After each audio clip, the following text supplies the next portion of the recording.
పెనమలూరు నియోజకవర్గ తెలుగుదేశం పార్టీ కార్యాలయం నందు ఏర్పాటు చేసిన విలేకరుల సమావేశంలో పెనమలూరు నియోజకవర్గ బీసీ సెల్ కన్వీనర్ సంగేపు రంగారావు మాట్లాడుతూ వైసీపీ నేత చక్రవర్తి నోరందుపులో పెట్టుకుని మాట్లాడాలని లేదంటే తీవ్ర పరిణామాలు చూస్తారని హెచ్చరించారు. చక్రవర్తి గారు,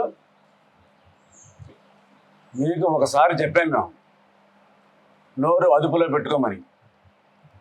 నీకు ముక్కుసూటిగా ఒకటే ప్రశ్న వేస్తున్నాను. నేను 2001లో రాజకీయంలోకి వచ్చాను అన్నావు. నువ్వు వచ్చి ఎవరిని బాగు చేశా? ఏ పార్టీలు ఉంటే ఆ పార్టీని నాశనం చేసి ఆ కొంపకు నొప్పి పెట్టి ఇంకో సాటికి వెళ్ళడం తప్పితే నీ చరిత్ర ఏమైనా ఉందా అని చెప్పి నేను అడుగుతున్నాను. ఈరోజు ఒక్క బోడే ప్రసాద్ గారికి సవాలు విసురుతున్నావు.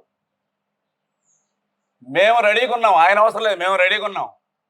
నువ్వు వేసిన ప్రతి ప్రశ్నకి మేము ఇవాళ నీ సవాళ్ళకి ఎదురు సవాలుగా వస్తున్నాను. అంతకుముందు కూడా ఇది డిబేట్లో చెప్పాము. మీ దగ్గర దమ్ము ధైర్యం ఉంటే మాకు ఎదురుకొచ్చి మాట్లాడండి, అంతేగాని ఏదో కుక్కకి చేరు దొరికినట్టుగా అది తీసుకెళ్ళి ఎక్కడో తిందాము ఏదో కొట్టుకుందామని మనస్తత్వం మాట్లాడబోకండి. మీరేం చేస్తున్నారు? అసలు ప్రతి ఒక్కరిని మీరు దెబ్బ కొడతారు. మీ జీవితం అంతా అంతేనా? 2009లో ఆయన కొట్టారు, 2014లో కొట్టారు. అసలు మీరు ఒక్కటే ప్రశ్న చేస్తున్నాను, ఒక ప్రశ్నకి సమాధానం చెప్పండి. మీరు ఏ పార్టీలో స్థిరంగా ఉన్నారు? మీరు ఏ పార్టీలో ఏ ఎమ్మెల్యే నుంచి ఏం చేయగలిగారు? ఇప్పుడు చెప్పండి. మీ నాన్నగారు కానీ నువ్వు కానీ సంపూర్ణంగా మీ మనస్సాక్షిగా ఏమైనా చేయగలిగారా? ఇవాళ బోడే ప్రసాద్ గారా? బోడే ప్రసాద్ గారు మొనగాడు, మగోడు, మహా మంచి వ్యక్తి అన్నమాట. ఎప్పుడైనా సరే చక్రవర్తి ఎప్పుడైతే 11 వచ్చినాయో అప్పుడు నోరు మూసి కూర్చోండి. ఏదో జగన్మోహన్ రెడ్డి ఏదో నాకు ఏదో ఇచ్చాడని చెప్పి అది కొట్టుకుంటాం కూర్చోబాక. రేపు నీ బతుకు కూడా ఇదే లేక తయారవుతుంది. మేము ఒకటే చెప్తున్నాం, మేము ఎంతో కష్టపడ్డాం. బోడే ప్రసాద్ గారు ఆయన శ్రమించి 2009 నుంచి ఎప్పుడైతే ఓడిపోయాడో ఆనాడు నుంచి బుల్లెట్ వేసుకొని నాలో తప్పులుంటే నేను సరి చేసుకుంటాను, అమ్మ నన్ను ఒకసారి క్షమించండి, నన్ను తర్వాత గెలిపించమని చెప్పి ప్రజల్లోకి వెళ్ళినటువంటి మనిషి ఈ ఆంధ్రాలో ఎవరైనా ఉన్నారంటే ఆ వ్యక్తి ఒక బోడే ప్రసాద్ గారి వేరే నేను మనం చేసుకున్నాను.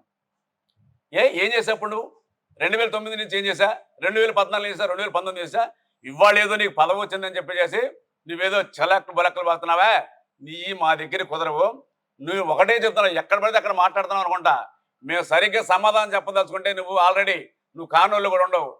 ఏంటి రైతు భరోసా డబ్బులు ఇవ్వలేదంటావు? ఇవన్నీ ఎందుకే రా చూస్తున్నారా? మీ ఓళ్ళకు ఉన్నటువంటి రైతాంగం ఎక్కడైతే ఉన్నారో ఆ రైతాంగం ఫోన్లు తీసుకొని మా దగ్గరికి రా, మా దగ్గరికి వచ్చి ఏమి ఇచ్చారో ఇవ్వలేదో ఒకసారి చూడు. అంతేగాని చూడకుండా ఏదో నాకు ఇచ్చారు కదా నేను చేద్దామని మనస్తత్వం నువ్వు మాట్లాడబాక. అది చాలా తప్పు మాట్లాడుతున్నావు. మేమేమి ఇవ్వలేదన్నావు కదా.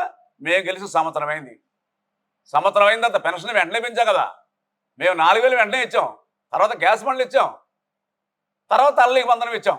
ఏమేమి లేదు. ఈ 15 4 ఆగిన తర్వాత ఈ బస్సుది అంటే ఆరు ఆటలు ఆల్రెడీ మేము 4 ఇచ్చేసేస్తున్నాం. ఏం చూసి మాట్లాడుతున్నావు నువ్వు? ఇలాంటి పిచ్చి మాటలు మాట్లాడబాక, కొంపలు తగలబెట్టి మాట్లాడబాక. రేపు నీకు కూడా ఇదే సమస్య మీద నువ్వు అనుకున్నావేమో. ఎవడు ఈ నియోజకవర్గంలో వైఎస్ఆర్ కాంగ్రెస్కి దిక్కు లేక ఇక మీ కుటుంబం ఒకటే దొరికింది. ఈ నియోజకవర్గంలో వైఎస్ఆర్ కాంగ్రెస్కి మీ కుటుంబం ఒకటే దొరికింది. మిమ్మల్ని కూడా నాశనం చేసే పరిస్థితి వచ్చింది.